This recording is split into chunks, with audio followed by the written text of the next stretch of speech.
그리고 오늘이 마지막이니까 오늘은 가져가셔도 돼요. 그리고 이 내용 역시 자료 역시 밴디에 같이 공유하는 걸로 하도록 하겠습니다. 시작해도 될까요? 네. 올해 22년 투쟁 계획화, 그리고 22년 임단협 요구안, 그리고 우리 설문조사했던 내용들에 대해서 설명을 드리도록 할 거고요. 우선 한국타이어 지회, 민주노조 사수, 임단토 투쟁 승리를 위한 계획부터 보도록 하겠습니다. 네. 한국타이어 지회는 8년간 소수노조에서의 어려움에도 불구하고 민주노조 사수와 다수노조의 전망을 가지고 활동해왔음.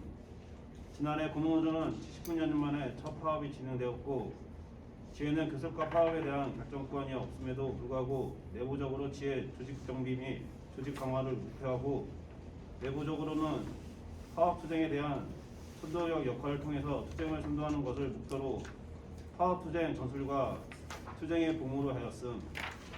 고문노조에 악인한 파업 전략 및 전술과 집권조인으로 한국타이어 노동자들이 불만이 폭발을 하였고, 이를 기회로 가마솥 노조의 지위를 정하게 되었음. 이에 한국타이어 지회의 2년의 계획과 중장기적으로 전망과 계획을 가지고 인단투에 임하기 위한 논의가 필요함. 민주노조 사수를 위해서는 조직 활동과 조직 강화가 많은 방향으로 계획되었고, 진행에 대한 특히 복수노조의 상황에서 회사가 복수노조 제도를 악용할 수밖에 없기 때문에 궁극적으로 단일 노조에 대한 전망을 가져야 함. 현재를 유지한 거에 급급한 것이 아니라 한 발 더 전진하는 것이 무엇보다 필요함. 소수노조로서 탄압 받으면서 끝까지 지켜왔던 동지들이 있었기 때문에 오늘이 있는 것이라 생각을 합니다. 물론 그 동지들이 있었고, 작년에 터무니없는 파업을 주도했던 고문노조에 대한 실망과 비판과 그런 감정들 때문에 금속노조가 과반 노조를 쟁취를 했고요. 근데 올해 교섭 상황에 따라서 얼마든지 뒤바뀔 수 있는 여건은 불안감은 있다라고 말씀드리겠습니다. 올해 22년 인단협에 대해서 동지들의 요구안이 크고 그리고 많을 수밖에 없다는 거 이해합니다. 22년 인단협 쟁취를 위해서 조합원 형제들과 함께 투쟁할 것이고, 함께 투쟁 승리를 만들어 갈 것입니다. 근데 동지들께 부탁드리고 싶은 게 하나 있어요. 임단협은 매해 합니다. 근데 올해 임단협은 조금 여느 때하고는 틀릴 거예요. 물론 처음이라 힘들기도 하겠지만, 왜 틀리냐? 개별교섭이라는 복수노조법을 악용하고 있는 사측, 거기에 적용당하고 있는 오용노조가 있기 때문이라고 보시면 돼요. 그래서 22년 임단협에 임금복지 향상뿐만 아니라 한 가지를 더 가져가야 된다 말씀드리겠습니다. 내년 23년 임단협 교섭을 위해서라도 조직 확대가 반드시 필요하고요. 그 조직 확대는 이제는 실력으로 평가받을 때가 됐다고 저희는 판단하고 있습니다. 그 실력의 방향은 함께 움직이고 함께 투쟁하는 겁니다. 조합원들과 함께하는 시간들 반드시 만들어낼 것이고요. 그리고 힘을 모아서 22년 임단협 관찰시키기 위한 방향과 동시에 아마 조직 확대가 이루어지지 않을까라는 기대를 갖고 있습니다. 그리고 올해 임단협이 마무리가 아니라 제 임기가 23년까지입니다. 그리고 제 임기가 끝나더라도 누군가는 제 위치에서 그 역할을 다 해야 할 것이고요. 그래서 2년간의 투쟁 계획은 단일 노조로 가기 위한 목표가 있다라고 말씀드리겠습니다. 현재 상황 중에 자본의 상황을 간단하게 말씀드리면요. 조현범이가 범법자죠. 그죠? 구속까지 됐던 사례가 있고요. 어쨌든 선처를 받아갖고 빨리 풀려나긴 했습니다. 근데 조현범이가 한국타이어 회장에서 물러나고 지주회사로 대표로 올라갔어요. 그죠? 그 지주회사 대표가 된 이유는 두 가지라고 보시면 될 것 같아요. 한 가지는 한국타이어 노동자들이 열심히 버는 돈을 더 손쉽게 뺏어가기 위함이라고 보시면 될 것 같고요. 또 한 가지는 작년에 중대재해처벌법이 강화가 됐습니다. 중대재해처벌법의 내용을 보면 중대재해가 발생했을 경우 회사 대표죠. 회사 대표는 구속부터 시작을 합니다. 그래서 강화됐다는 거. 그런데 어쨌든 그 자리에 계속 머무르고 있으면 위험 요소를 개선하지 않고서도 얼마든지 그 회사를 돌릴 수 있는 방안이 있죠. 자기 깜빵 안 가면 되니까. 그래서 그 자리를 물러나고 지주회사 대표로 간 대신에 자기는 중대재해법에 대해서 면피할 수 있는 이유가 있었다라고 말씀드리겠습니다. 어영노조의 상황입니다. 문을 닫겠다까지 논의가 됐던 거 있죠. 해산까지 얘기가 됐었는데 해산은 고사하고 다시 집행부를 내세우면서 다시 빠르게 안정화시키는 형국이고요. 이제 안정화는 어느 정도 됐다고 저희도 판단하는데요. 공무노조가 지금 현장에 여론은 조성 못하고 있지만 공무노조 조합원들에 대해서 안정화시킨 단계는 지났다. 이제 공무노조는 우리 금속노조 조합원들 빼가기 위해서 사측과 어떤 농간을 필지는 두고 봐야겠지만 거기에 모든 힘을 다하지 않을까라는 생각을 하고 있습니다. 금속노조의 상황입니다.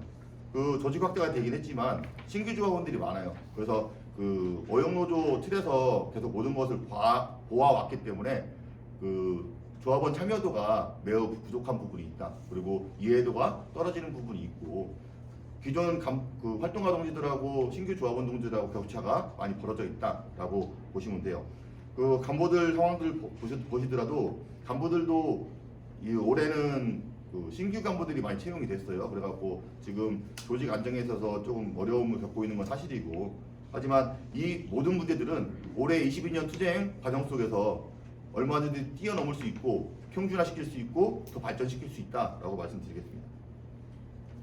2번입니다.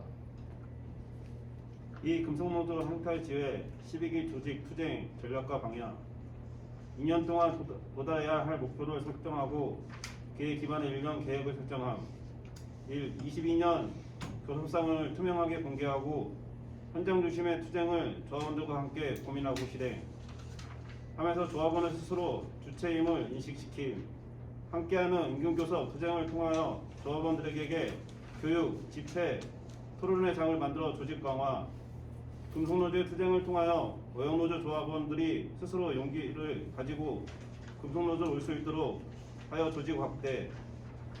이 22년 투명하고 조직의 투쟁을 통하여 확대적인 조직력을 기반으로 노동자들에게 모든 것이 불리하게 작성된 단협을 바꾸기 위한 전면적 투쟁을 개최하고 23년 투쟁 승리와 함께 금속노조가 단일노조로 전쟁할 수 있도록 준비할 필요가 있음. 22년 교섭이 순조롭게 우리 마음대로 되지는 않을 거예요. 아까도 말씀드렸지만 공무노조가 우리의 금속노조의 교섭을 발목을 잡을 것이 자명하기 때문입니다.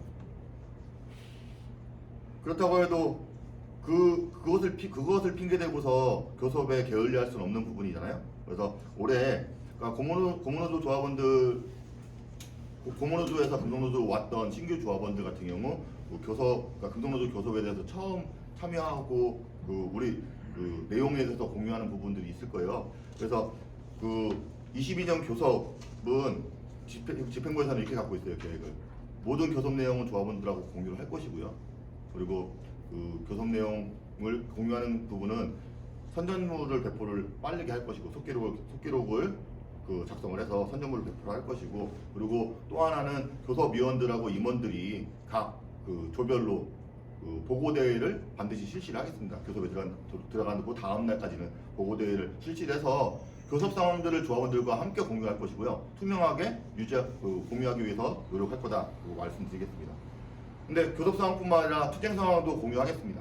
우리가 닥쳐 있는 문제들에 대해서, 그리고 우리가 싸우고 만들어가야 될 투쟁에 대해서 집행부가 고민하는 부분들도 조합원들과 같이 공유함으로써 투쟁 방향도 계획도 함께 책임지고 공유하는 부분까지 만들겠다라고 말씀드리겠습니다. 22년 교섭 반드시 승리로 이끌어야 되는 부분이 있고요. 교섭 승리 22년 교섭이 끝나자마자 지회는 23년 교섭을 준비를 하겠습니다. 그래서 23년 교섭은 1월 달부터 교섭에 들어간다고 보시면 될 것 같아요. 올해는 그 임금성만 갖고 갈 수 있는 교섭이잖아요. 그래서 내년에는 임단협하고 같이 가는 해입니다. 그래서 1월 달에 단협을 바꿔야 되는 부분들이 많아갖고 단협 교섭부터 실시를 하고, 그래서 내년에는 좀 더 장기적인 투쟁 방안을 모색을 해야 될 것 같아요. 그래서 올해 투쟁이 어떻게 마무리되느냐에 따라서 내년 투쟁도 연동돼서 연관성이 있다. 우리가 얼만큼의 그 요구한 바라는 바가 이루어질지는 올해 22년 투쟁 과정 속에서, 그리고 조직 확대 과정 속에서 그 23년을 전망할 수 있다라고 보시면 되겠습니다. 다음 투쟁 계획입니다. 투쟁 계획은 조금 이따가 또 얘기가 나올 거니까 좀 훑어보시고요. 그 4번 볼게요. 체계. 4체계 지부 임원진 교섭단 22전 교섭은 대각선 교섭으로 지부 지회 교섭위원이 교섭 진행, 지부는 지부장, 노안부장, 지회교섭의 위원회 선출을 위한 준비, 4월부터 근로시간 면제 조정을 통하고 따라서 지회 전임자 배치 계획이 있어야 하며 지회 전체를 관장할 수 있는 전임이 있어야 하며 대전과 금산 각 2명의 상주를 한 것이 필요함. 한국타이어는 15,400시간 중에서 고무노조와 조합원 비율을 배분해야 함. 대략 8,900시간을 확보했으며 가반노조의 경우 조금 더 주장할 수 있음. 교섭, 산부위, 노사일비 등을 명목으로 주장. 풀타임 전임 4명을 확보하는 계획임. 우리 교섭은 대학생 교섭이라고 해서 한국타이 지휘 교섭에 지부장 동지하고 지부 노안부장 동지가 같이 참여를 할 거고요. 그래서 그걸 대학생 교섭이라고 얘기를 합니다. 이렇게 참여한다는 말씀이고요. 그리고 지금 4월 3일이죠. 4월 1일부터 타임표가 배정이 됐어요. 이 시간 지금 우리가 생각한 시간보다 더 많이 배정받았다. 한국타이 지휘는 9,111시간을 배정받았고요. 그리고 어용노조는 6,289시간을 배정받았습니다. 여기 써있는 대로 하면 상근을 4명 이상을 둬야 된다고 써있는데, 엊그저께 3월 말 정도에 임원단에서 회의를 한 결과 4명을 쓰는 거는 무리가 있다라는 결론에 도달을 했습니다. 한 명 풀타임이 2,000시간이에요. 그러면 4명이면 8,000시간을 쓰는 거죠. 그러면 9,000시간 중에 8,000시간 쓰면 1,000시간밖에 안 남아요. 그러면 1,000시간 갖고 간부들이 활동하고 간부들 교육시키는데 어려움이 있다 판단해서 일단은 간부들 활동을 배정해 놓아야 될 시간들 3,000시간을 빼고서 6,000시간을 어떻게 활용할 것인가를 고민을 했습니다. 그래서 6,000시간은 지회장인 제가 2,000시간 풀타임을 쓴다고 생각을 하시면 되고, 그리고 나머지 4,000시간이 남았죠. 4,000시간 중에 사무장 동지가 1,000시간 하프죠. 모든 근무 중에 반은 일하고 반은 근무를 하고 반은 노동조합 일을 하는 하프 시간을 사용을 하고요. 부지랑 동지가 4명이 있습니다. 부지랑 동지 4명에 대해서는 야간 근무 수당이 안 나와요. 일단 부지랑 동지들은. 그래서 부지랑 동지들은 야간 근무를 들어가고 오전반, 오후반 근무에 한해서 하프를 쓴다. 하프타임 4시간을 근무 면제를 받는다라는 얘기로 해서 어느 정도 가닥을 잡았습니다. 근데 그렇게 쓰면은 제가 2,000시간, 사무장이 1,000시간, 그러면 3,000시간 남잖아요. 야간 근무를 빼면 한 사람당 670시간 정도 쓴다고 보시면 돼요. 670시간 정도 쓴다고 보시면 되고, 그렇게 하면 4명이니까 한 3,000시간 조금 오버된다라고 보시면 될 것 같아요. 그래서 나머지 3,000시간 정도는 간부들 활동 시간하고 교육 시간 빼놨다라고 말씀드리겠습니다. 이후에 고무노조가 지금 6명이 하프타임을 써요. 위원장부터 지금 국장들까지 6명이 하프타임을 쓰는데, 하프타임 쓰면 딱 6,000시간 떨어지죠. 나머지 200시간 남았다라고 보시면 돼요. 그래서 지금 어쨌든 저희 금속노조는 고무노조하고 조금 더 상향 조정 시켜갖고 상권자를 좀 늘릴 수 있는 방법을 모색하려고 했는데, 고무노조는 뭐 자기들이 알아서 할 테니까 우리도 알아서 해라라는 그 식의 그 답변이 왔습니다. 그래서 그 회사가 어쨌든 현장에서 일을 내 시간에 대해서 일을 하는지 안 하는지는 회사가 감독을 해야 되거든요. 그 부분도 그 지회에서 그 눈여겨 보고 있다 말씀을 드리고 문제가 생기고 그 근무를 할 시간에 근무를 안 하는 부분에 있어서 회사가 책임을 지든 아니면 우리도 똑같이 적용을 시켜주든 하는 방안을 회사한테 얘기를 하도록 하겠습니다. 다음 부서별 상임 집행위에 대해서 알려드리겠습니다. 지회 운영위 회의를 개정 김상 각각 상집계를 전환하였음. 다만 최소 월 1회는 공동 회의 및 확관 회의를 하고 있음. 조직부, 노안부, 교섭부, 법계부 부서를 두고 있으며 부서별 회의와 더불어서 부서별 회의가 상집회의에서 보고되는 논의돼야 함. 지회 1기부터 4기까지 지금 이를 극복하기 위한 노력이 있었다고 완성이 되지 못함. 이전에 한 가지 더 말씀드릴게요. 그 상근이 부족한 건 사실이에요. 그래서 전임자를 따내기 위한 노력도 반드시 해야 된다라는 말씀을 드리고, 지금 기존 틀에서는 좀 불가능한 부분이 있어서 저희가 생각하고 고민하고 있는 부분이 하나 있습니다. 그 산업안전법, 그러니까 삼보위라고 하죠. 삼보위에 명예감독관이라고 있어요. 명예감독관은 업무가 뭐냐? 그 노동청에서 감독관이 있죠.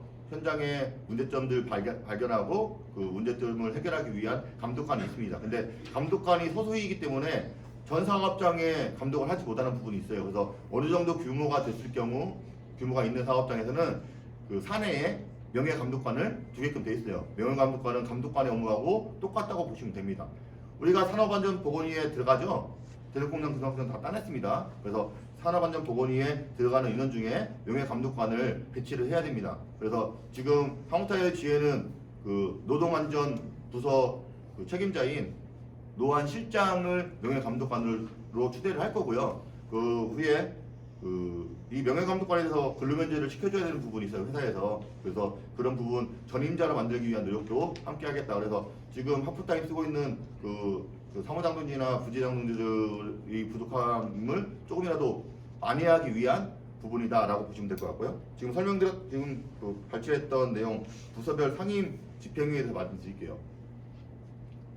작년까지 소수노조였고 간부가 한 40명 정도였어요. 확관이, 그러니까 대의원들 포함한 그 확관이 40명 정도였다고 보시면 되고, 그 사무실도 사내에 없었고 사회에서 그 사무실이 꾸려져 있었다.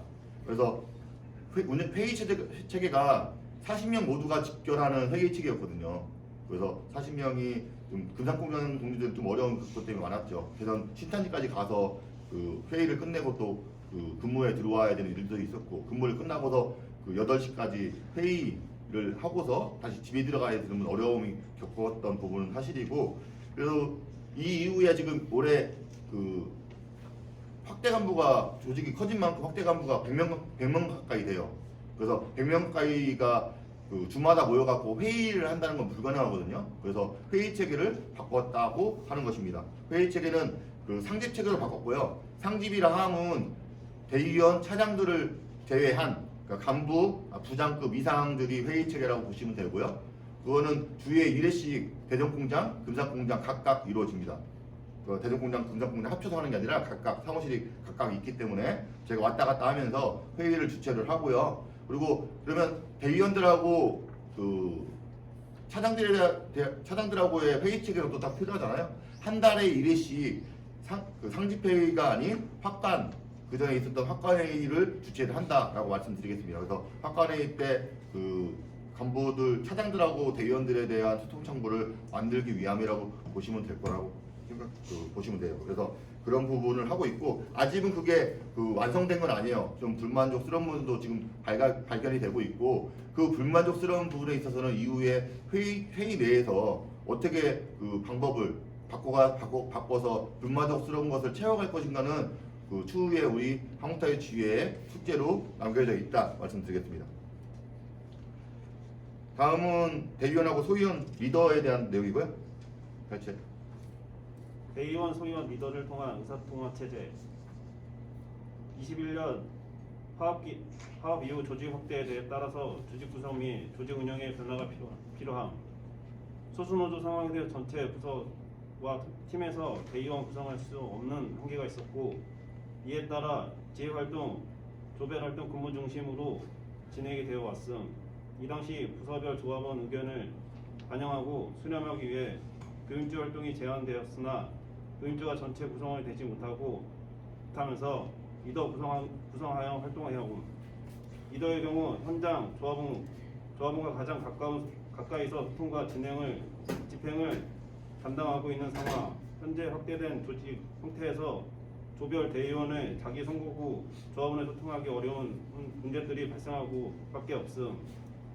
리더 및 대의원의 역할에 대해서 지에 대해 통일성 의견을 모으는 것이 중요. 이에 따라 현재 12기 1년차는 과도적인 운영을 할 수밖에 없으나 한국타의 제가 교섭협회로서 현장에 장악하고 당일노조로 가기 위한 조직 구성과 운영을 모색해야 함. 리더 및 대의원의 역할과 상에 대한 의견을 모으기 위해 임원들의 통일적 안을 도출하고 조직부 대의원, 리더 간담회를 통해서 의견을 모아 대의원 대회를 통해서 조직의 구성 및 운영을 확대해야 함. 예. 그 올해 대의원 동지들한테 사과의 말씀 먼저 드렸어요. 그래서 그 사과의 내용은 뭐냐면, 그러니까 우리가 소수노조에 있었던 그 선거구 방식대로 선거를 치렀습니다. 그래서 작년에 선거를 치렀고, 그 추가로 그 올해 초에 선거를 치렀던 방식은 뭐였냐면, 조별로 선거구를 배정을 했고요. 그 조별로 했기 때문에 그 부각되고 문제가 지속적으로 발생을 하고 있어요. 왜냐면 대의원 동지들이 자기 선거구 조별 인원이 한 많은 데는 300이 넘거든요. 그 자기를 뽑아준 그 선거구 조합원들조차 파악하기 힘든 상황이 벌어졌어요. 그래서 그런 문제를 올해 어쨌든 타개하고 대의원들의 역할을 못하는 부분을 리더를 뽑아갖고 그 대의원들의 부족한 부분의 활동을 메꾸기 위해서 지금 지회에서 노력을 하고 있고요. 그래서 리더들에 대해서 교육은 이번 달 말 정도에 준비되어 있다고 말씀드리겠습니다. 대의원들도 지금 교육이 필요한 상황은 맞고요. 그래서 요구가 많이 들어오고 있습니다. 그래서 대의원들 교육은 이번에 7일날 대대가 있을 때 그 교육 2시간 배정해 놨고, 물론 그걸로 부족하겠지만 추후에라도 지속적으로 대의원들에 대한 교육은 시켜주도록 하겠다 말씀드리겠습니다. 근데 내년부터는 대의원 선거구 자체가 바뀔 거라고 못 받겠습니다. 뭐냐면 조별로 선출하는 선거구가 아니라 이제 최소 25명이 넘는 최소 단위 공정이죠? 최소 단위가 조가 아니라 공정이 될 겁니다. 그러면 그 조에 그 공정에 25명 이상의 조합원이 있다고 하면 선거구 하나를 배정을 해서 대의원 한 명이 선출될 수 있게끔 만들도록 하겠습니다. 이렇게 선거구 체계를 바꿀 거고요. 그러면 혼자서 25명 이끌어가는 거는 좀 쉬울 거예요. 그렇다고 해서 50명이 되는 선거구는 2명이 배정이 되냐? 그건 아닙니다. 그건 아니라고 먼저 말씀드리고, 그러면 50명 그 이상 되는 선거구는 한 명의 대의원이 또 이끌어 가야 되잖아요. 그러면 그 대의원은 많이 힘들 거예요. 그래서 소위원 체계를 구축을 하려고 합니다. 그래서 그 소위원의 역할은 뭐냐면 대의원을 도와가면서 현장에 알려야 될 내용들을 같이 알려주는, 그리고 또 현장에 발췌해야 되는 문제점들을 발췌해야 되는 부분들을 같이 대의원 동지들의 도와주면서 발췌할 수 있는, 같이 대의원의 역할을 같이 할 수 있는 그 역할이라고 보시면 되고요. 지금 안전보건소위원회가 지금 구축이 돼 있죠. 어느 정도 되고 실시한 팀도 있고, 아마 하기로 예정되어 있는 팀도 있을 거예요. 아마 안전보건소위원회가 위원들이 동지들이 주축이 되지 않을까라는 생각을 하고, 거기에 인원이 모자라는 부서는 조합원들까지 참여할 수 있는 방안을 모색하려고 합니다. 그래서 이렇게 만들려고 하는 이유는 두 가지예요. 뭐 두 가지라고 해봐야 똑같은 내용이지만 집행부가 결정을 내리고 뭔가 목적의식을 갖고서 조합원한테 알려야 되는 부분들을 그 집행부가 일일이 하지 못하는 부분이 있잖아요. 그 역할을 대의원 동지들과 소위원 동지들이 함께 현장의 풀뿌리까지 일일이 알려주는 업무와 동시에 현장의 문제점 그리고 각 공정마다 문제점하고 그 뭐 특이점이 생길 때 바로바로 집행부의 귀에 들어올 수 있게끔 그래서 그 집행부가 해야 되고 뭔가 결정을 내려야 되는 부분들이 있으면 빨리 결정을 내릴 수 있는 체계를 구축하려고 합니다.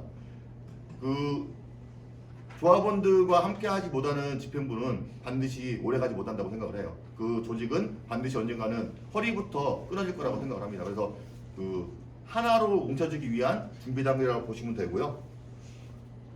그러면 소위원은 소위원 체계를 이번 대대 때 7일날 대대 때 그 규정을 바꿔서 규정에 삽입을 시키려고 했어요. 근데 지금 삽입시켜봐야 올해는 적용을 못 시키는 부분이 있잖아요. 그래서 올해 말 하반기에 있을 대의원 대회 때 더 논의를 해서 소위원 체계를 반드시 그 지회 체계에 반드시 삽입시켜서 내년부터는 실행이 원활하게 될 수 있도록 만들 겁니다.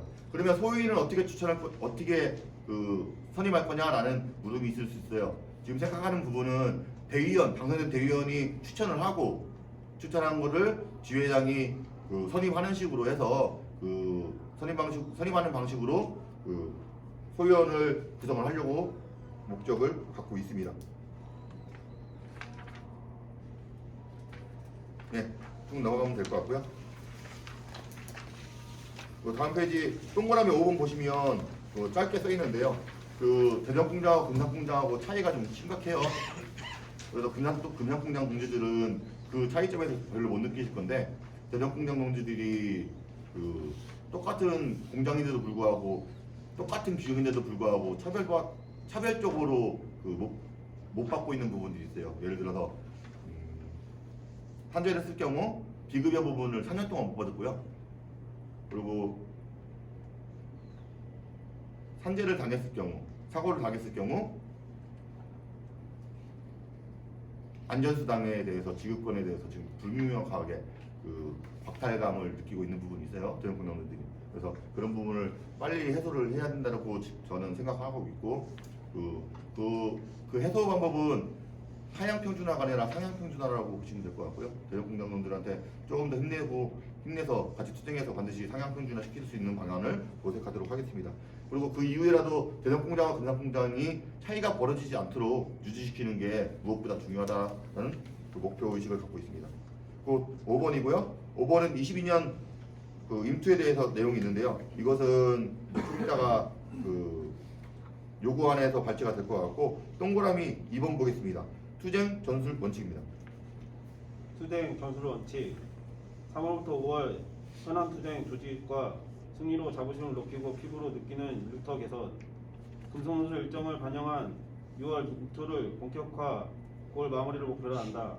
파업 전술 파업에 대한 조합원들의 부담감이 있을 수 있으나 조합원들에게 파업을 하지 않겠다는 말은 지양을 해야 함. 투쟁 없이 쟁취 없다. 다만 22년의 유연한 파업 전술, 조합원들의 힘을 최대한 높이는 파업 전술, 파업에 대한 타격을 높이는 파업 전술, 조합원의 피해를 최소화하는 파업 전술 기획, 지속적인 물약 점검을 통해 타격용 룰을 높이는 시점을 잡아야 함. 조합원의 힘을 과시하는 인투, 전진대회, 결의대회, 파업 승률 대회는 정도는 전 조합원의 부분 파업 기조를 정리하고 이에 근거해 흐름 일정별 투쟁 계획을 마련. 동지들이 아마 작년에 너무 되어갖고 파업에 대한 두려움이 있을 줄 알고 있습니다. 근데 파업을 안 할 수는 없다고 저는 명확하게 말씀드립니다. 하지만 작년같이 멍청한 파업은 해서도 안 되고 그래서 전술을 짜놓은 게 있고요. 그 전술에 대해서는 조합원 동지들이 알고 있는 그 내용이라고 보시면 돼요. 어쨌든 유연한 파업 전술을 쓸 거고요. 파업을 하는 이유는 딱 하나죠. 생산을 안 함으로써 회사에 타격을 주고 회사를 타격함으로써 회사가 우리 요구안을 반영할 수밖에 없게끔 만들기 위한 노력이라고 보시면 됩니다. 파업을 안 하고 그런 효과를 낼 수 있다고 하면 금상첨화겠죠. 그죠? 그래서 그런 노력을 방법은 여러 가지가 있다고 저는 생각하고 있고 조합원들 어쨌든 교육받은 동지도 있고 그 내용에서는 어느 정도 감각이 있을 것이라고 생각해요. 회사도 그에 대해서 뭐 대처 방법은 있을 수 있겠지만 어쨌든 우리가 하나로 뭉치고 하나 되는 행동을 한다고 하면 그런 회사를 타격하고 회사가 우리 노동자들에게 무릎 꿇게 만들 수 있는 일은 반드시 무릎 꿇게 만들 수 있는 전술은 얼마든지 있다라고 말씀드리겠습니다. 작년에 우리는 느끼고 있죠. 뭐 고문호조 신현택 위원장이 뭐 어떤 마음으로 그렇게 파업을 무식하게 했는지 모르겠지만 물량을 반드시 확인을 해야 돼요. 그래서 물량이 재고가 얼만큼 있고 재고가 오이 타이어 같은 경우 회사에 납품 기한이 언제고 그리고 계약 관계가 어느 정도의 큰 영향이 있고 한국 타이어에 그런 것들 반드시 알아내야 되고요. 알아내고서 파업은 회사가 생각하지 못하는 시기 때 기술적으로 시작을 할 거고요. 그리고 조합원 동지들이 좀 사전에 이해할 수 있고 감각적으로 느낄 수 있게 그리고 같이 이행할 수 있게끔 사전에 조합원 동지가 의견을 모으는 작업을 반드시 할 겁니다.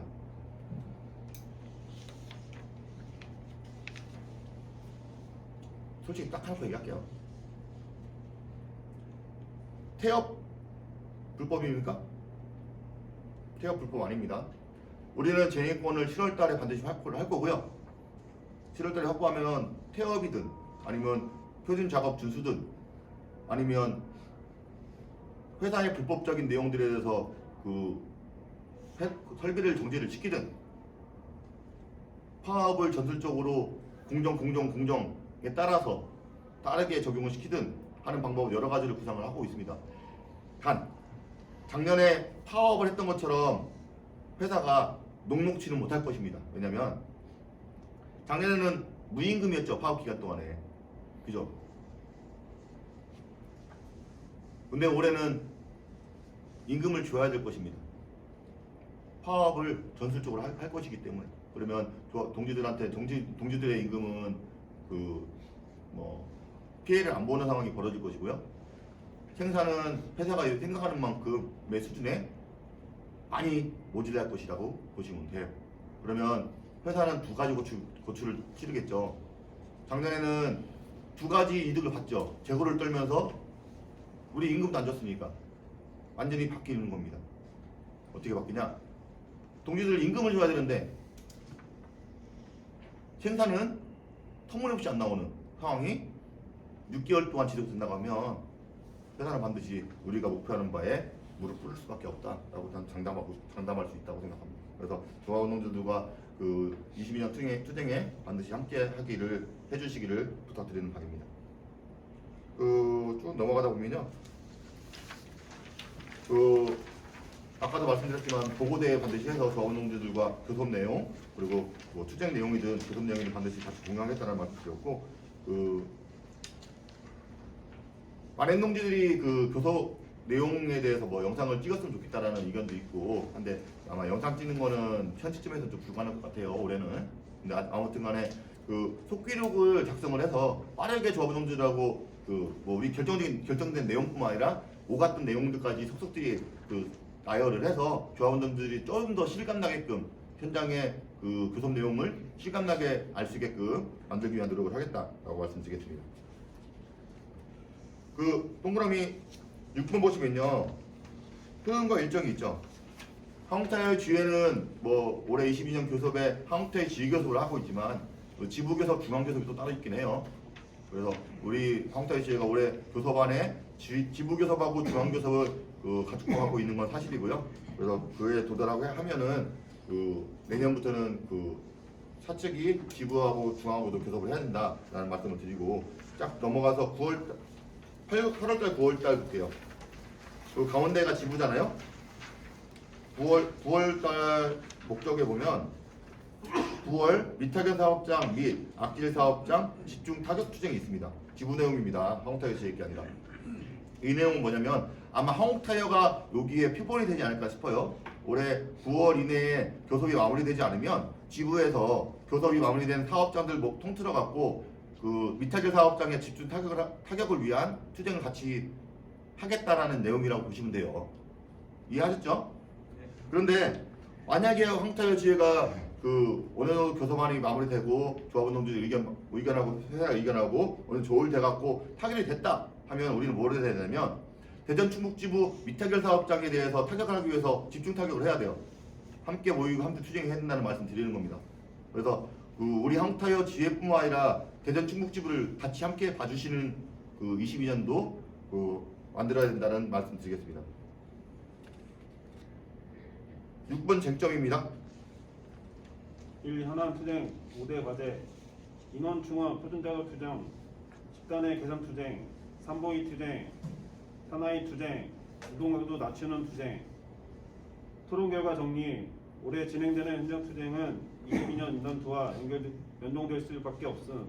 따라서 임투가 본격적으로 진행되는 6월 이전에 승리적 관점으로 조합원들에게 다가올 수 있는 투쟁을 고민해서 대체하는 것이 필요. 표준작업 투쟁은 현재의 검사과와 가륙과 투쟁을 이기는 싸움으로 만들고 다음으로 넘어가야 함. 식단질 개선 투쟁의 경우에는 정확한 목표와 전술이 설정해야 한다. 현장 투쟁을 통해서 회사의 노동적 조합에 대한 기초와 방향을 가늠할 수 있게 이에 대한 판단을 하면서 적절한 전술의 구사, 산업안전보건의위원회 및 노사협의회에 대해서 사전에 위원을 선출하고 준비하는 것이 필요. 그 끝에부터 할게요. 산업안전보건위하고 노사협의회는 인원을 구성을 했고요. 그 4월 말에 4월 31일에 그 교섭을 하기로 했었는데 그 노동적 지회에서 그 지회 요구가 반영되지 않고 관철되지 않았기 때문에 그 참여를 안 했습니다.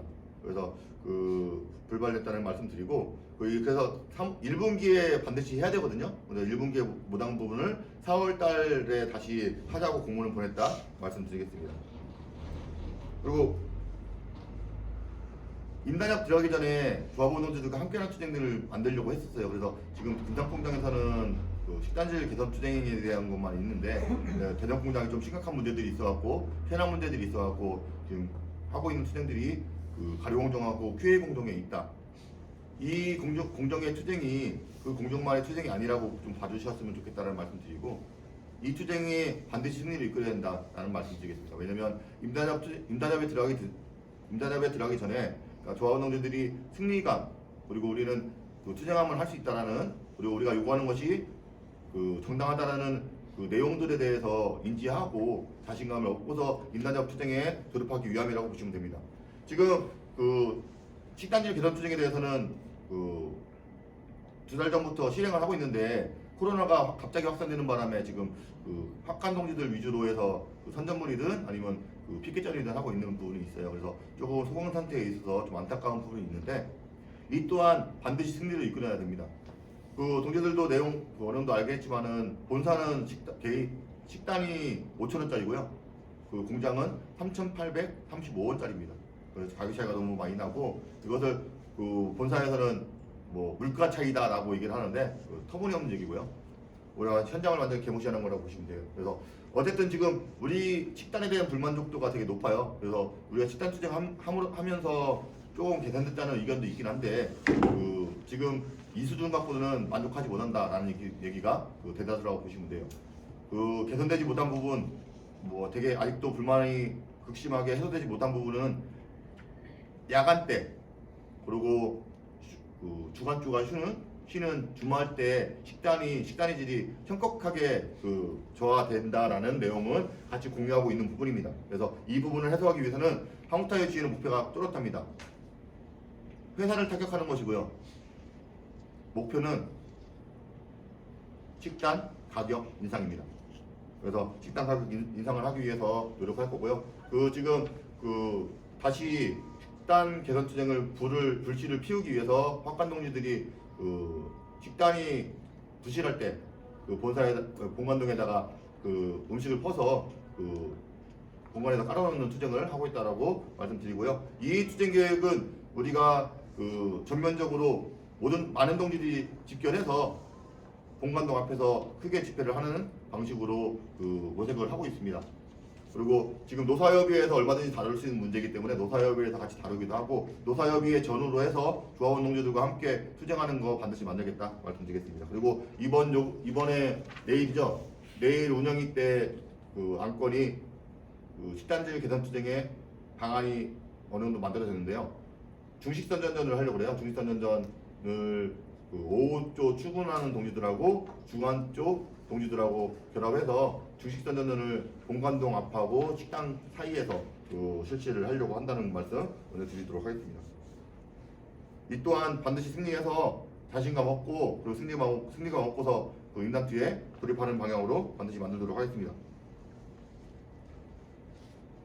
그리고 그 인단투 요구안에 대해서 간단하게 설명드리면요.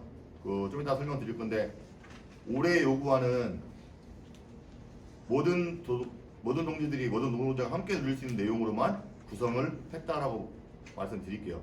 그 짤막하게 말씀드리면 그 가류공정에서 뭐 몇몇 동지들은 온열 작업에 대한 수당이 필요한 거 아니냐라는 얘기도 있었고 주간조 동지들의 불만 사항은 주간조하고 그 교대조하고 임금차가 너무 크다라는 얘기도 있었습니다. 그 내용에 대해서는 집행부에서는 알고 있고요. 근데 예를 들어서 모든 노동자들이 함께 적용받는 내용들하고 예를 들어서 가류공정만 적용받는 내용들하고 같이 요구안을 냈을 때 회사는 요구 안 받습니다. 요구 받지. 왜? 지출이 적으니까. 당연한 내용이겠죠. 그래서 요구안을 낼 때 그 몇 가지를 따낼지에 대해서는 전부를 따내서 투쟁을 하겠지만 회사가 적어도 한두 가지는 주고서 교섭에 들어가야 되는 부분이 있다고 저는 생각을 하고 그런 부분조차도 낮은 부분을 배제시켜서 모든 노동자들이 같이 그 혜택 볼 수 있는 내용으로만 구성을 했다 말씀드리겠습니다. 또 한 가지는 그 올해 투쟁 방식은 딱 한 가지입니다. 다 같이 투쟁하고 다 같이 적용받고 다 같이 그 누릴 수 있는 내용으로 그 목표를 잡았다는 말씀 먼저 드리도록 하겠습니다. 여기까지 투쟁 계획에 대한 발표를 했고요. 혹시 질문 있으면 질문해 주십시오. 질문을 네, 네. 올해 임금 협상만 지금 추진하는 거잖아요. 네. 반협은 빼고 이제 임단협을 이렇게 정리하는 걸 하는데 매년 임단협으로 갈 계획이 있으신지. 그 계획은 있는데요. 그건 따내야 되잖아요, 그죠? 그것도 싸워서 단협안을 바꿔야 되는 문제가 있어요, 그죠? 그래서 올해는 좀 이따 설명드리겠지만은 그 법에 허용되는 부분만 단협을 수정했다라는 말씀드리고요. 그리고 그 언젠가는 그 반드시 우리가 바꿔야 될 게 너무 많아갖고 단협을 격년으로 하는 거는 말도 안 된다고 저도 생각을 합니다. 그래서 매년마다 하기 위해서 그 함께 싸우겠다 말씀드리겠습니다. 그리고 대전에 검사하고 가려는 부분도 진행하고 어제 저는 다 어느 정도 마무리된 걸로 알고 있었는데 그 검사 가류 공정은 마무리 안정화 단계에 지금 돌입을 했고요. 그리고 그 QA 공정도 어느 정도 마무리됐다고 생각하고 있었는데 이번에 그 신입사원들 뽑은 인원 중에 그 부족 인원들을 QA 공정에 배치를 한다고 제가 들었거든요. 근데 그 어떤 내용에서 그 불만족스러운지는 그 불만족스 아직도 해결 안 됐다라고 QA 공정의 조합원이 얘기를 하시더라고요. 그래서 어제 얘기 들어서 그 내용은 내용 파악을 하고 그래서 무엇이 잘못됐는지를 내용 파악하고서 다시 투쟁 방향을 잡도록 하겠습니다. 혹시 다른 질문 있으면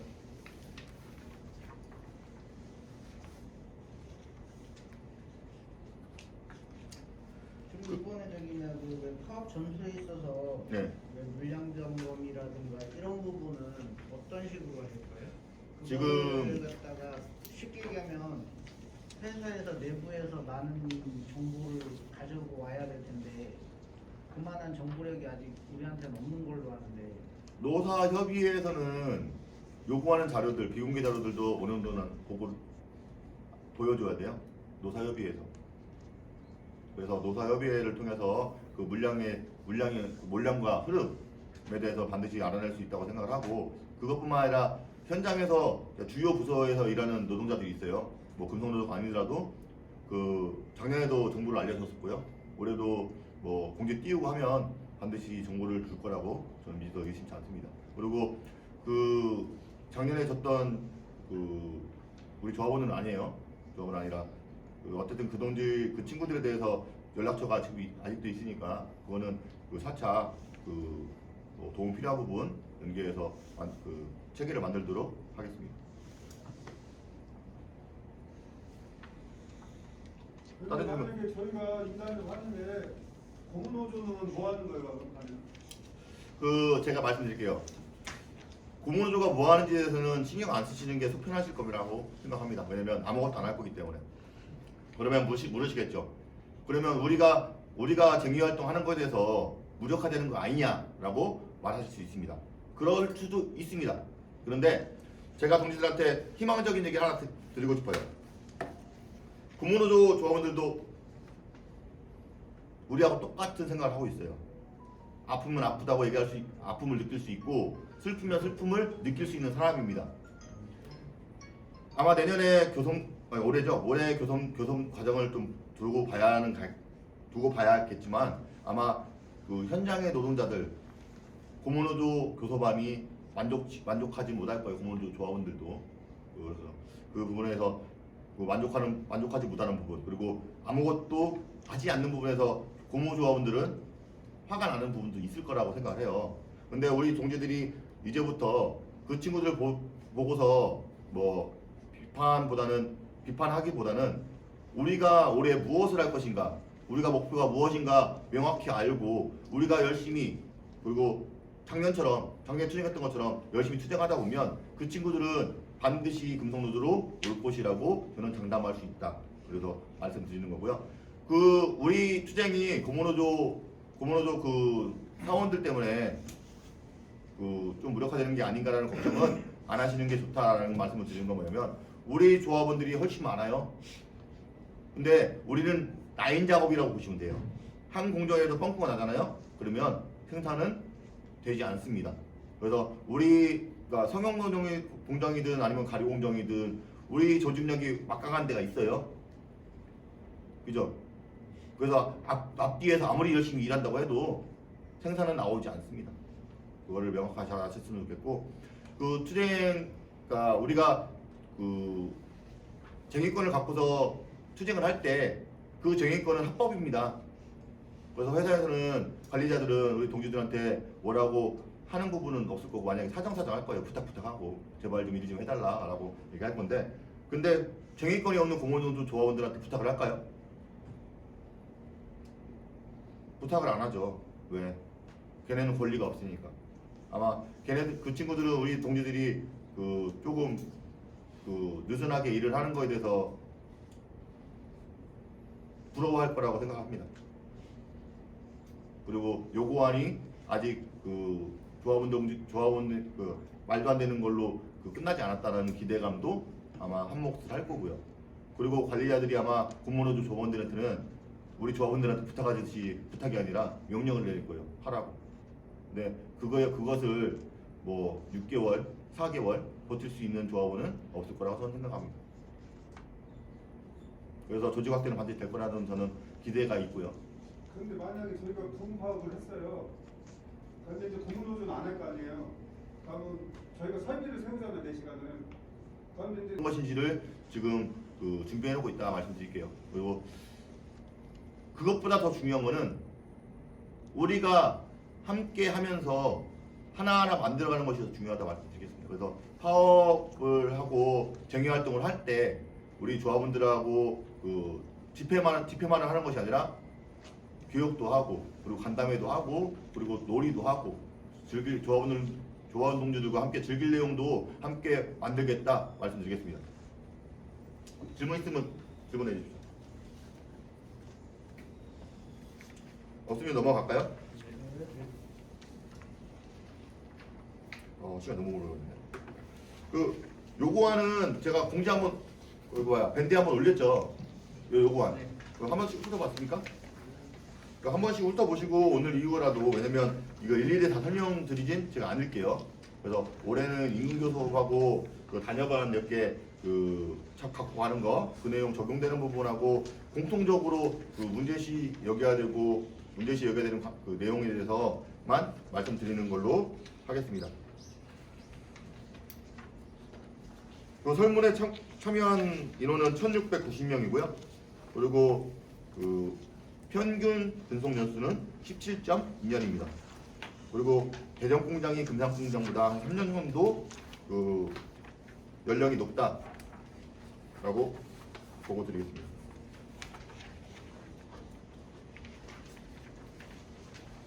그 2번 보시면, 2페이지 보시면 현재 임금 조건 중 가장 불만족스러운 거 세 가지. 그 기본급이고요. 그다음 상여금, 그다음에 성과금, 그다음에 상여금 순으로 나왔다라고 말씀드리고요.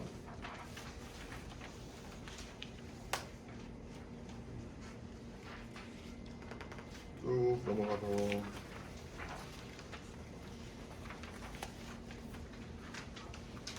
5페이지 볼게요. 현재 복리후생 조건 중 가장 불만족스러운 거 세 가지. 그리고 복지카드, 식단의 질, 그리고 복지의 다양성이 없다라는 얘기가 나왔고요. 이 세 가지는 다 조합원들이 공감하실 거라고 보고요. 그래서 복지카드 내용이 있고요. 식단의 질에 대한 문제는 아마 그 우리가 황타의 지혜가 식단의 질에 대해서 그 투쟁하고 있는 내용 때문에 이렇게 높은 플러스가 나오지 않나라고 생각을 하고, 복지의 다양성 그 반드시 구축해야 되는 부분이 있습니다. 그래서 그 이것은 올해 그 많은 것들을 삽입 못했지만은 꾸준하게 황토의 지혜가 목표의식을 갖고서 그 만들어 가야 될 그 내용이다라고 말씀드릴게요.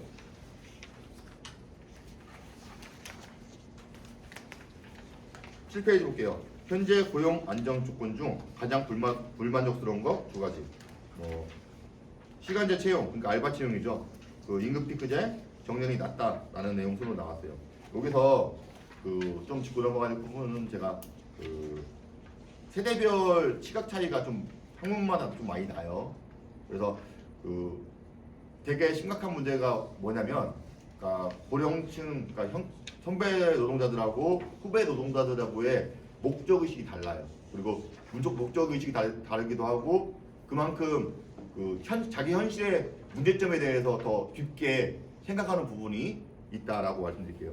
그 예를 들면 그 젊은 층에서는 기본급에 대한 그 불만족도가 엄청나게 높고요. 그에 상대적으로 고령층에서 그 선배 노동자들은 그 임금 피크제, 정년에 대한 문제를 더 높이 갖고 있다라고 말씀드릴게요. 그게 그 저는 그런 차이가 있다고 생각을 해요. 물론 사람은 각자 다 이기적이잖아요. 저도 이기적이에요. 이기적인데 이기적인 생각, 그러니까 상대를 생각 못하는 부분, 자기 위주로 생각할 수밖에 없다고 생각을 해요. 근데 노동조합은 그것을 방관해서는 안 된다라는 그 생각이 있고요. 그리고 그 고령층, 그러니까 선배 노동자들이 어려워하는 부분들을 그 어렵고 그 힘들어하는 부분들을 젊은 층에다도 알려줘야 될 필요가 있고, 노동조합은. 그리고 그 반대로 젊은 층이 그 반대 상황도 선배 노동자들한테 공감시키고 이해시키는 부분도 노동조합이 해야 된다라고 말씀을 드릴게요.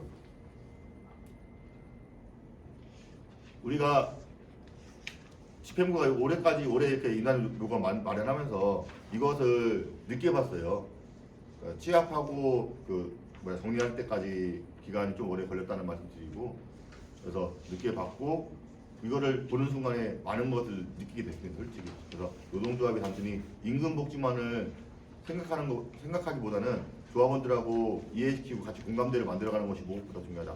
왜 그러냐면, 우리가 내년에 그 단협을 바꿔야 되는 부분이 많잖아요, 여기서. 근데 그 단협을 어쨌든 나에게 이로운 것만을 생각하고 단협안을 바꾸다 보면 반드시 반대측에서는, 그러니까 다른 계층에서는 불만족이 생길 수밖에 없어요. 그러면 그 불만족이 아마 노동조합의 그 차별, 그리고 그 편이 갈라지는 이런 이유가 될 거라는 생각을 하고 있고요. 그래서 조금 더 내년에 인단협 들어가기 전에, 구석 들어가기 전에 그 우리 투쟁 과정 속에서라도 서로 간에 그 어려움들에 대해서 이해할 수 있는 시간도 만들어서 같이 이야기할 수 있는 시간도 반드시 만들겠다라고 말씀드리겠습니다. 그 기간제에 대한 채용에 대해서 심각성은 저도 느끼고 있어요. 아까 문항에 나오지만은.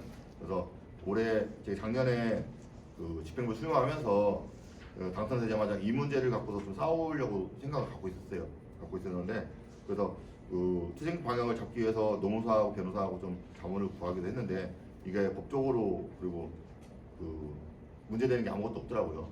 그래서 우리가 현재 그 조합원의 수준이나 우리 제 수준이나 집행부 수준이나 이 큰 투쟁을 할 수 있을까라는 그 고민에 휩싸이게 됐고요. 그래서 이 투쟁은 좀 뒤로 미룰 수밖에 없었던 거를 그 조합원들 이렇게 그 사죄하는 마음으로 이렇게 알려드리는 바이고요. 이 투쟁 반드시 필요합니다. 그래서 올해 그 조직을 좀 더 확장시키고 내년에 단협 바꿀 때 그 조직 확대된 성과에 따라서 아마 이것을 단협안에 넣을 수도 있지 않을까라는 생각을 해요. 그래서 올해는 어쨌든 올해 투쟁에 몰입을 하고 그 올해 투쟁 결과를 보고서 내년에 투쟁 계획을 한번 세워보는 것도 그 나쁘지 않겠다라고 말씀드리겠습니다. 쭉 넘어갈게요.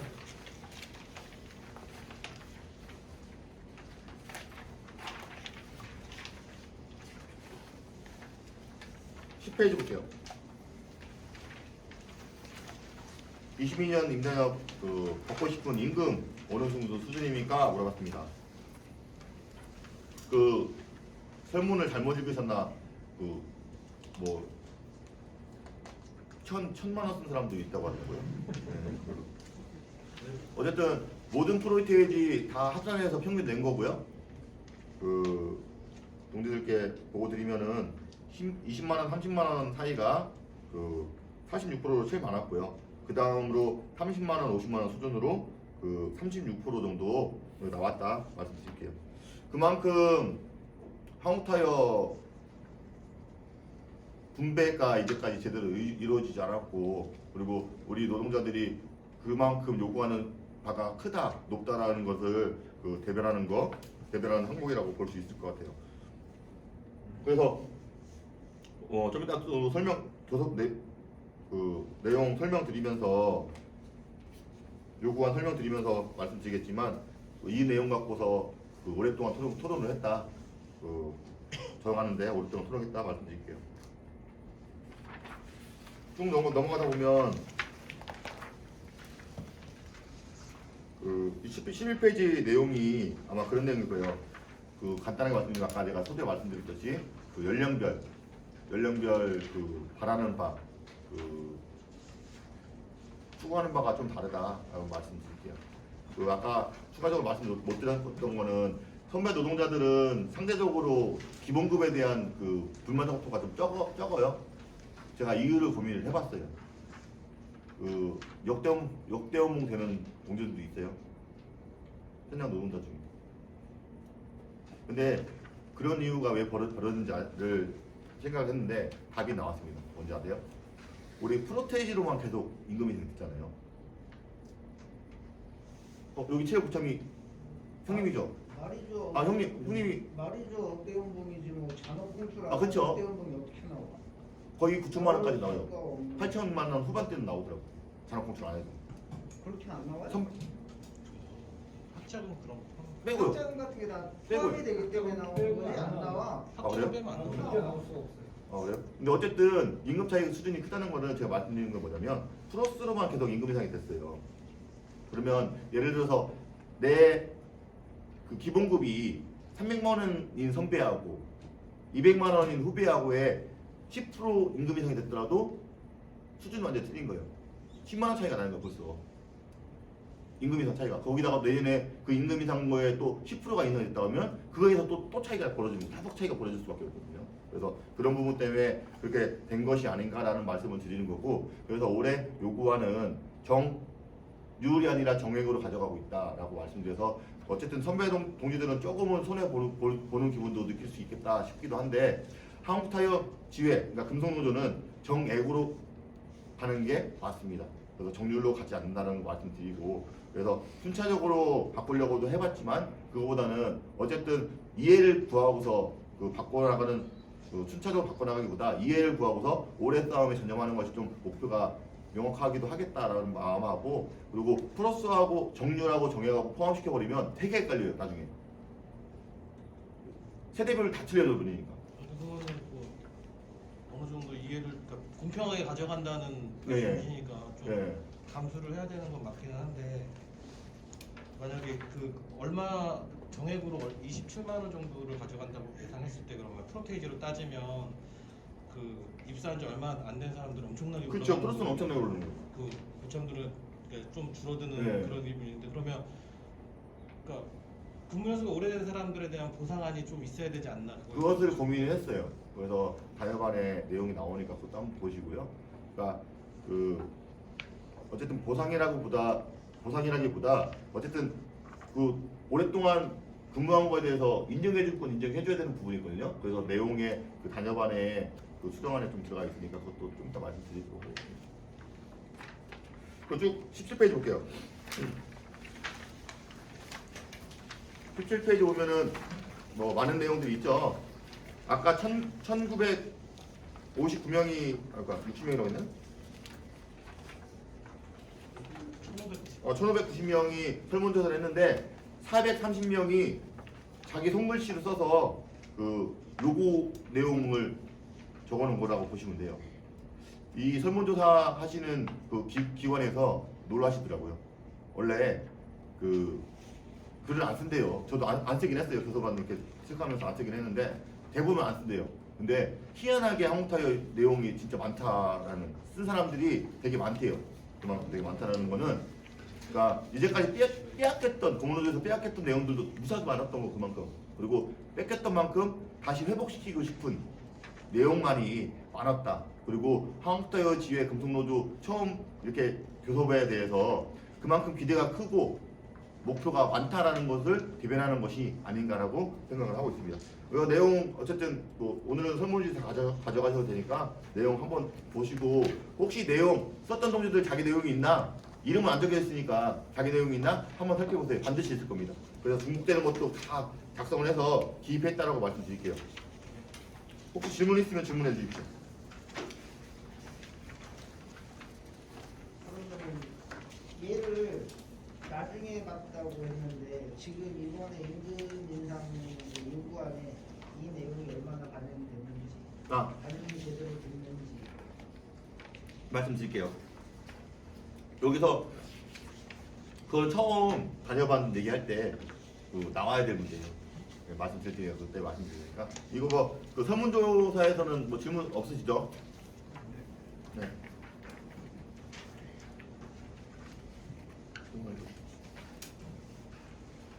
기본급, 임금 인상, 생활임금 보장과 노동소득, 군대구조 개선을 위한 월 기본급 20만 원 정액으로 인상한다. 정기 부동수 승급은 제외. 그 아까 설문조사에 보면 17.2년이 그 평균이라고 했어요. 그죠? 기억하시죠? 17.2년으로 2년 기준으로 했을 때 20만 원이면 9%입니다.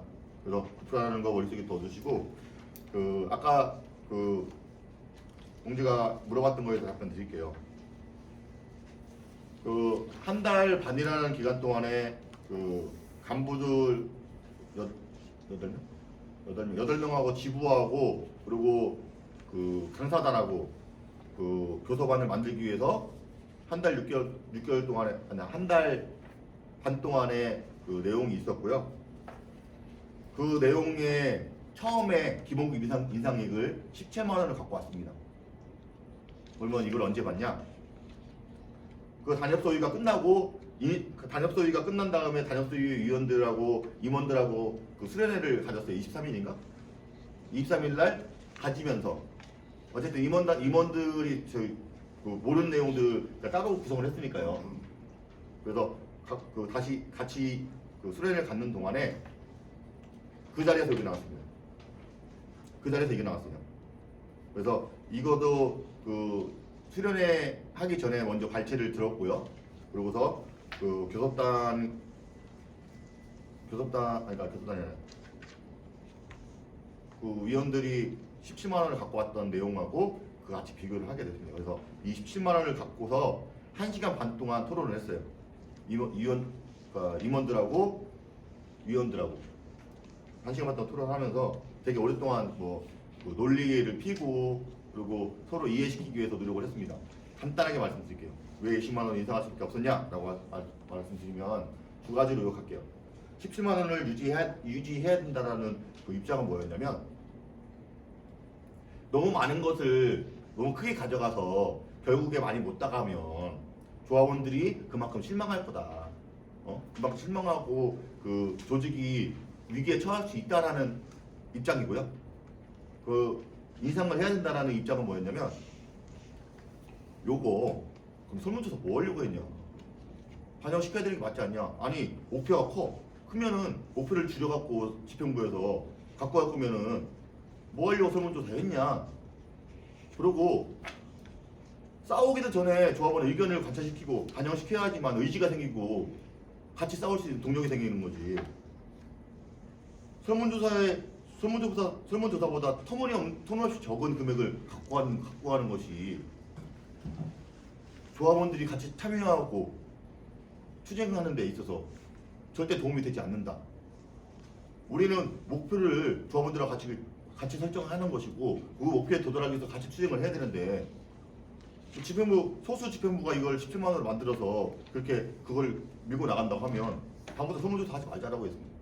그런 얘기가 두 가지 의견이 서로 1시간 반 동안 논쟁을 펴서 어쨌든 그 20만 원으로 인상할 수밖에 없었던 인상할 수 있게 그 설득시켜 갖고 이게 이해가 된 거라고 보시면 되고요.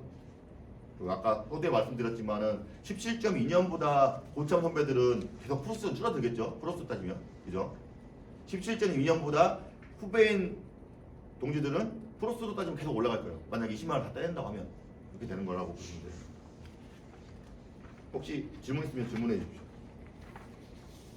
한 가지 더 말씀드리면 아까 설문조사에서 20만 원에서 30만 원이 제일 많았고 30만 원에서 50만 원에도 뭐 적지 않았어요. 플러스로. 그래서 그러면 왜 평균치 그래서 제일 많은 숫자가 20만 원에서 30만 원이라고 하면 평균은 25만 원인데 왜 20만 원만 갖고 가냐는 의견은 많이 들었어요. 그래서 의견이 있을 수 있습니다. 답변 드리겠습니다. 자, 우리 주식하시는 동지들 있죠. 분산 투자라고 아시죠? 그래서 분산 요구를 한 겁니다. 자, 우리 목표가 25만 원이야. 우리 25만 원을 위해서 딱 갖고 가서 거기에만 매몰되면요. 25만 원에 대한 싸움으로 매몰되기 때문에 그 숫자로 따지기 때문에 지는 방법이 많아요. 예를 들어서 2만 원, 3만 원 올리기 쉽지 않아요. 그죠? 임금 인상으로. 그래서 분산 요구를 했다라고 말씀드릴게요. 우리가 지금 여기 작성한 요구안대로 모든 것이 간출되면 아마 30만 원 가까이 되는 임금 요구안이다라고 보시면 될 것 같아요. 질문 있으면 질문해 주십시오.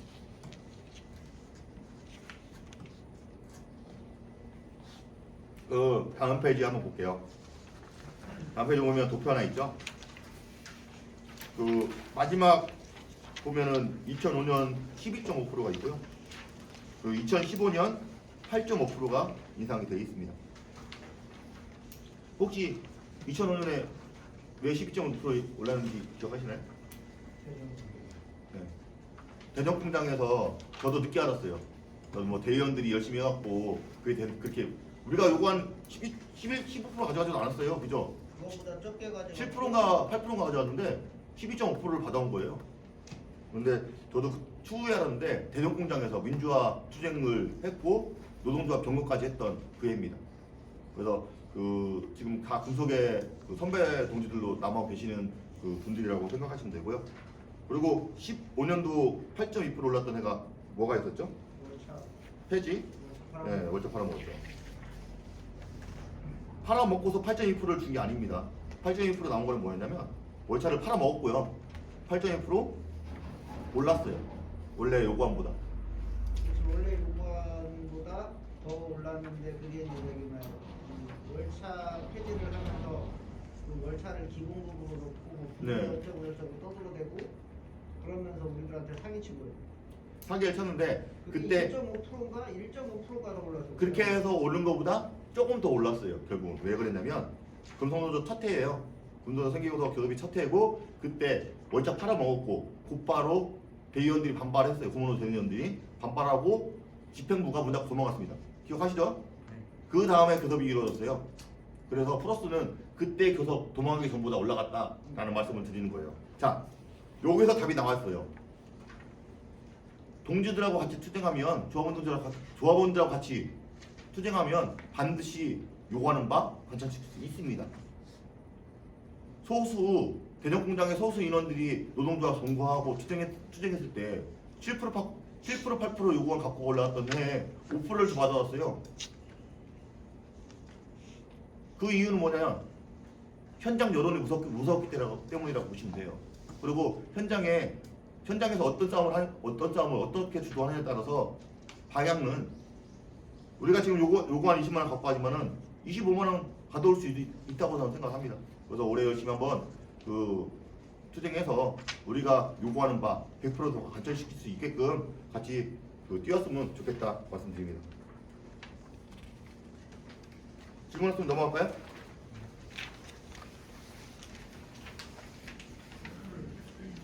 그 2번입니다. 호봉제. 아까 고참들에 대해서 인정해줘야 될 부분 인정해주고 임금에 대해서 좀 더 많은 보상 부분이 있어야 된다라고 했던 부분이 여기에서 관찰될 수 있을 거라고 저는 생각합니다. 자, 내용을 보실게요. 호봉 승급을 하죠.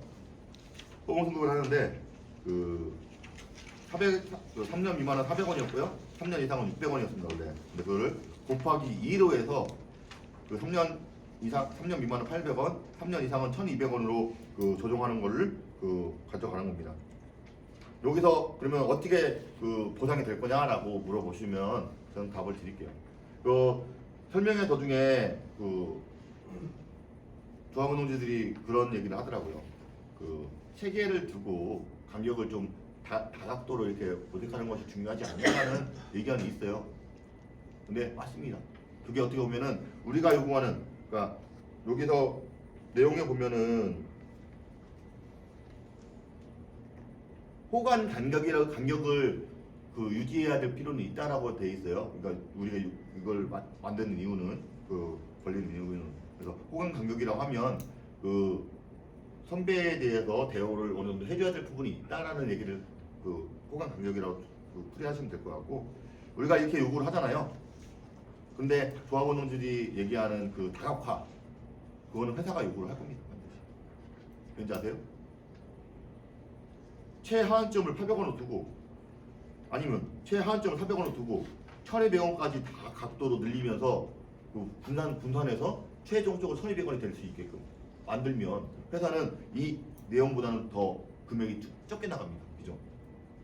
회사는 우리가는 단순히 내 임금만 생각하지만 회사는 모든 사람들에 대해서 임금 체계를 나누어서 조금이라도 자기 손실을 줄이려고 할 거예요. 당연한 거잖아요. 그죠?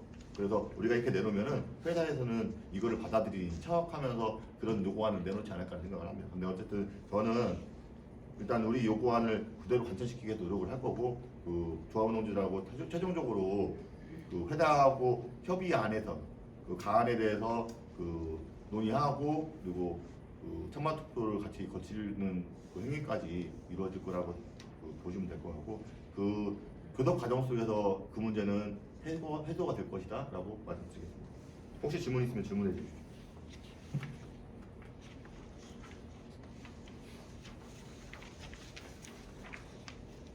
추후에라도 질문 있으면 질문해 주시면 되고요. 그러니까 수당 신설이에요. 수령수당. 회사는 3년 이상 근속한 조합원 중 직책을 부여받지 못한 조합원에 대해 직책 부여 사항까지 수령한 수당을 월 5만 원을 지급한다. 이 회사는 수령수당을 통상임금으로 포함한다. 직책을 부여받은 자 반장입니다. 이 내용은 반장 수당이 지금 15만 원 받고 있죠. 반장하고 일반 사원하고의 임금 격차를 줄이기 위한 대안이라고 보시면 돼요. 그러면 동지들이 다시 묻겠죠. 반장 수당 15만 원인데 그 격차를 줄이기 위해서 10만 원, 15만 원 동등하게 만들기 위해서 요구안 갖고 하는 게 어떠냐라고 물을 수 있습니다. 수당 신설하는 게 무엇보다 중요합니다. 그래서 차차적으로 해마다 내용을 바꾸고 액수를 높여가는 것은 조금 더 수월해요.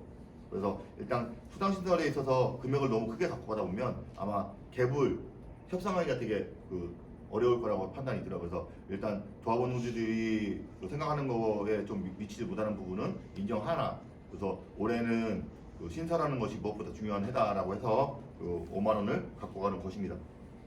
질문 있으면 질문해 주십시오.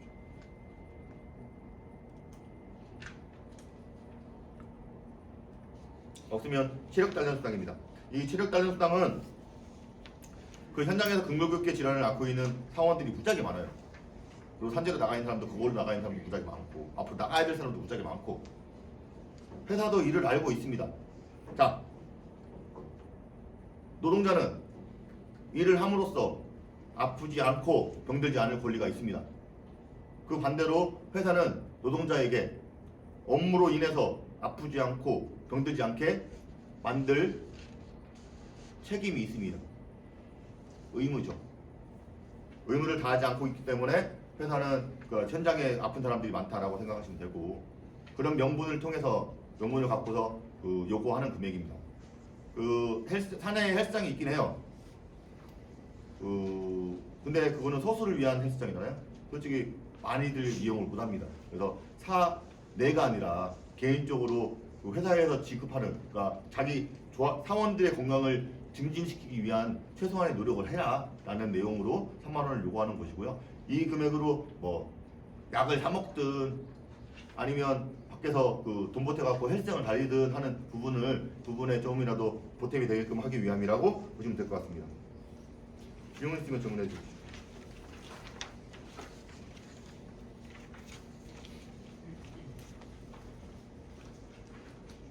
없으면 4번 복지입니다. 우리 복지 없죠. 지금 그 쇼핑몰이죠. 쇼핑몰에서 나오는 거는 복지 아닙니다. 복지 카드를 요구하는 겁니다. 1년에 50만 원을 요구하는 것이고요. 이거는 아무 곳에서나 사용할 수 있게, 그러니까 다른 사업장들 보면 개인 카드에 그 넣어주는 데도 있고, 이거 솔직히 얘기해서 그 월급 통장에 넣어줘도 돼요. 쓸 수 있게, 아무 때나 쓸 수 있게요. 50만 넣어줘도 되는 부분이라고 생각하고, 그래서 그 1년에 50만 원을 요구하는 거고요. 그러면 지금 그 쓰레기몰에서 받고 있는 그 33만 원이 있잖아요, 그죠? 그거는 없애지 못할 겁니다, 올해는. 왜냐면 지금까지 혜택을 본 사원들도 있고, 어쨌든 균등하게 갖고 와야 될 부분이잖아요. 그래서 올해는 끝나고서 끝나야 된다는 그 얘기를 저희 노동자회에서 주장을 할 것이고, 그러면 내년에 뭐 없애자고 하겠죠. 쇼핑몰 없애자고 하겠죠. 근데 33만 원은 회사에서 지불하는 거니까 25만 원이든 20만 원이든 복지카드에 증액시키는 내용으로 다시 교섭하는 방향으로 하도록 하겠습니다. 그래서 복지카드 그 금액을 증액시켜야 되는 노력을 할 것이고요. 그러니까 솔직히 한타이어 기업 정도 되면은 기본적으로 150만 원 갖고 가야 돼요. 이 정도 기업이면. 그래서 그 증액시키는 노력은 차차로 신설해놓고서 만들어가기 위한 노력을 조합 노조들과 꾸준히 매년마다 하겠다 말씀드리겠습니다. 혹시 질문 있으면 질문해 주십시오.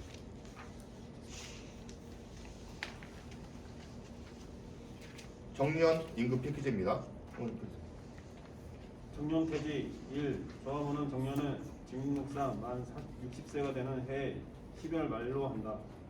이 회사는 정년퇴직자에 한하여 회사 발전에 기여한 공헌을 높이 평가하여 다음과 같이 예고한다. 정년퇴직자 부부 동반 국내 위로 여행 2박 3일을 시행하며 정년을 기념하면은 금메달 5돈을 수여한다. 단 30년 장기 근속 해외 여행 시행자는 위 국내 위로 여행을 실시하지 않는다. 임금 패키지. 임금 패키지의 노사 TFT 구성 1. 정년 연장에 대한 따른 임금 패키지를 재논의하기 위한 노사 TFT를 구성한다. 이 노사 TFT 논의를 바탕으로 23년 단체 교섭의 임금 패키지를 개정한다. 이거 들어가기 전에 여기 보시면 먼저 하나 보여드릴게요. 자, 평화 의무 위반이라고 있습니다. 자, 평화 의무 위반은 무엇이냐? 올해 임금만 하는 애죠. 임금만 하는 애인데 단여반 우리 갖고 갔죠. 자, 신설은 제외입니다. 신설은 저희라 단협안을 바꾸는 것은 저기에 걸릴 수 있다라는 말씀 드립니다. 뭐냐면 단협안 바꾸는 거 가져가도 돼요. 근데 회사가 거부해도 됩니다. 거부할 권리도 회사한테 있어요. 근데 이 거부한 내용 갖고서 노동조합이 쟁의를 하잖아요. 그러면 저걸로 걸립니다. 불법. 이해하셨죠? 그러면 다시 물으시겠죠. 정년은 있는 거 아니냐? 임금 피크제도 있는 거고, 그죠? 그러면 저기에 걸리는 거 아니냐?라고 물으실 수 있어요, 그죠? 안 걸립니다. 자, 단협에 뭐라고 돼 있죠? 임금 몇 살까지 돼 있어요? 만 57세. 네, 58세로 되는 걸로. 8세로 되는 거죠. 1년 들어. 58세로 되는 걸로 알고 있고요. 자, 법이 바뀌었습니다. 언제? 법에는 60세가 정년입니다. 자, 단협이 법을 위반했죠. 그죠? 불법입니다. 원천 무효입니다. 자, 그러면 우리가 요구하는 거는 법을 지키라는 내용이죠. 정년 60세를 가져가는 건, 그죠? 법을 지키라는 내용입니다. 그래서 그걸 정당한 내용이라고 보시고 반드시 바뀔 겁니다. 왜 단협이 법을 위반했으니까 바뀌어야죠. 그러면 원안이 바뀌었습니다. 정년이 58세에서 60세로 증가했어요, 그죠? 그러면 임금 피크제 다시 논의해야죠. 예, 원안이 바뀌었습니다. 그래서 TFT를 구성해서 그 정년 임금 피크제에 대해서 다시 금속노조하고 논의해서 실행하자라고 TFT를 구성하자고 얘기할 겁니다. 이런 내용이고요. 쉽진 않겠죠? 회사가 뭐 그냥 주겠습니까? 그죠? 올해는 아마 좀 쉽진 않을 것 같아요. TF에 대해서 아마 결론을 못 낼 것 같아요. 어쨌든 지금 수준보다 나은 방향으로 모색을 해야 되고, 그리고 나은 방향으로 결정이 나기를 저희도 열심히 투쟁을 할 겁니다. 근데 내년에 1월 달에 단협안 먼저 가져간다고 했잖아요. 23년 투쟁 단협안 먼저 교섭을 들어갈 건데, 그때 이거는 반드시 듣고서 그 전면적인 승부도 한번 봐야 되지 않을까. 그 TFT 구성이 아니라 임금 피크제 폐지를 두고서 투쟁을 할 것입니다. 그래서 그거에 대해서 내년에 같이 올해 승리하고 내년에도 같이 투쟁을 해주시기를 부탁드리겠습니다. 혹시 질문 있으면 질문해 주세요. 만약에 찬반 투표를 하면 저희 따로 공무 따로 하는 거잖아요. 네. 저희는 통과되고 만약에 공무가 통과 안 되면 어떻게 돼요?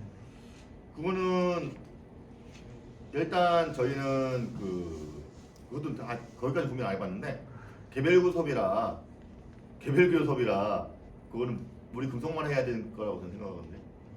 그건 개별 고소니까 당연히 네. 고소 따로 공무 따로 해야 돼. 대표 교섭이 아니라 우리가 대표 교섭이면 공론조 투표 내용도 같이 플러스 해야 되는 게 맞고요. 근데 개별 교섭이라 각자 하는 거예요. 그래서 공론조 신경 쓰지 마시라니까요. 다른 질문 있으면 6번 성과금입니다. 성과금 1. 회사는 조합원에게 성과금의 고정 성과금과 변동 성과금을 지급한다. 2. 회사는 조합원에게 매해 연말 500만 원 정액의 성과금을 지급한다. 3. 변동 성과금을 당해 연도 영업이익의 5%를 기준으로 전체 직원에게 지급한다. 예, 뭐 몇 년만 다녔어도 한국타이 몇 년만 다녔어도 아마 이 문제에 대해서 아마 심각성을 느끼실 거라면 공감하실 거예요. 그래서 뭐 우리는 항상 부족한 프로테이지만 회사 입장에서 조금 높여졌다 싶으면 연말에 성과금에서 퉁 치고, 그래서 결국은 연봉이 비슷한 수준에 맞추는 이런 행태를 계속 지속적으로 해왔습니다. 그래서 많은 동료들이 공감하는 부분이라고 생각하실 거고, 성과금 그래서 신설안을 갖고 가는 겁니다. 기본적으로 연말에 500만 원부터 시작을 하는 거고요. 영업이익 5%를 사원들에게 배분한다라는 내용으로 성과금에 대해서 규정하는 바입니다. 작년 영업이익 이익 기준으로 5%면 1인당 한 500만 원 정도 돌아간다고 하더라고요. 그래서 작년 수준이면 1000만 원은 성과금이 되는 거라고 보시면 될 것 같아요. 많은 동지들이 뭐 저도 이거 불만족스러워요. 부족하다고 생각합니다. 플러스 너무 적다고 생각하고. 근데 이 또한 신설하는 것이 무엇보다 중요해요. 올해 어쨌든 임금교섭에 있어서 금속노조 요구안을 반드시 관철시키기 위해서 투쟁을 할 거잖아요. 만약 예를 들어서 20만 원 임금이 상했으면 아마 20만 원이 아니라 40만 원 상여금 빼고서 특상 빼고서 줄 거라고 생각하시면 돼요. 그래서 반드시 이거 사소해야 된다고 그 규정으로라도 사소해야 된다고 지금 생각하고 있는 부분이라고 말씀드리겠습니다. 그 5% 많이 부족하고요. 그 회사가 우리 노동자들한테 주구장창 얘기했던 거 있잖아요. 그 3분법 정확한 3분법을 하면 이익의 30% 달라라고 하는 게 맞죠. 그래서 30%까지 우리 증액시킵시다. 찬찬. 우리가 얘기한 거 지들이 먼저. 네. 그래서 그런 부분 반드시 관찰시킬 수 있고요. 그러니까 노동조합에서 하지 못하는 일은 아무것도 없습니다. 법보다 더 빨라요. 법보다 상위법. 그러니까 어쨌든 법은 하위를 가리키잖아요. 우리는 회사는 하위에 벗어나기 위해서 그 동일한 수준에서 적용시키는 거고, 노동조합이 원하는 거는 여기는 기본적으로 갖고 와야 되는 거고, 더 나은 것을 요구하는 게 노동조합이 할 일입니다. 그래서 앞으로 이런 문제든 금전적인 문제든 복지 문제든 우리가 그 상향 조정 얼마든지 시킬 수 있고 요구하는 그 관찰시킬 수 있는 게 노동조합의 힘이라고 보시면 돼요. 그래서 올해 투쟁에 이어서 내년 투쟁 그리고 그 이후에 계속 우리 노동자들이 좀 더 그 즐겁게 일하고 일한 만큼 보상받을 수 있는 그 내용들로 정당한 배분이 이루어질 수 있는 내용들로 만들어가기 위한 노력을 함께 했으면 좋겠다 말씀드리겠습니다. 질문 있으면 질문해 주십시오. 그 영업이익률이 5%라고 되어 있는데 이제 국내 영업이익률하고 글로벌 영업이익률을 명확하게 해서 제시를 하는 게 전 전체 영업이익을 따지고 싶어요. 왜냐면 해외 공장 누가 만들었습니까? 우리가 만들었죠. 우리 핏덩어리에서 만든 거 아닙니까? 그죠? 거기에 지분도 우리 노동자들에게 있다고 저는 생각해요. 그거를 포기하고 왜 우리들 것만 계산하냐고. 파이 켜서 준다면서. 그러면 파이 키운 거 우리도 지분을 배분 받을 필요 있다고 저는 생각합니다. 제가 말씀드린 거는 그러니까 의무소로 명확할 때 장애연도 글로벌 글로벌 영업이익이라고 명확하게 이거 했으면 그것보다는 저거 달라는 이야기죠. 우리가 그 주주총회나 그때 할 때 영업이익률 보고하잖아요. 네. 그때 그 영업이익률이 가장 정확하니까 그걸 기준으로 해서 5%를 요구하는 게 맞지 않나 싶은데. 그거는 나올 수밖에 없어요. 왜냐면 노사협의회에서는 아까도 말씀드렸듯이 회사의 기밀이라든지 정보 내용에 대해서 공유 요청을 하면 반드시 내놔야 됩니다. 그래서 4분기가